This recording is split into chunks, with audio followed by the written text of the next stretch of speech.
In cube ABCDEFGH, the vertices C and E are opposite corners. J and I are the midpoints of edges FB and HD. Let R be the ratio of the area of the cross-section EJCI to the area of one face of the cube. What is R squared? The choices are 5/4, 4/3, 3/2, 25/16, and 9/4. You can pause here and solve the problem before seeing the solution.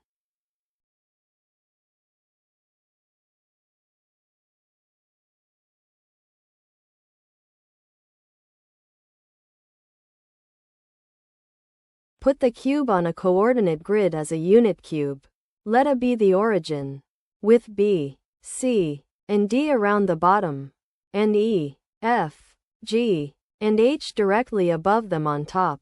Then C and E really are opposite corners.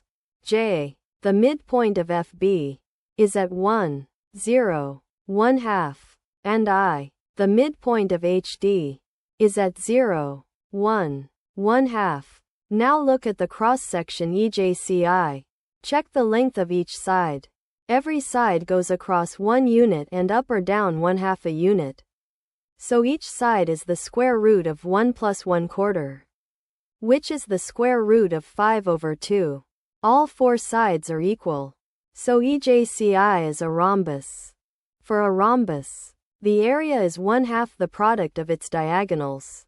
One diagonal is EC, the space diagonal of the cube, with length the square root of 3. The other is JI, a face-to-face diagonal, with length the square root of 2. So the area is 1/2 times the square root of 3 times the square root of 2, which is the square root of 6/2. One face of the unit cube has area 1. So R equals the square root of 6/2.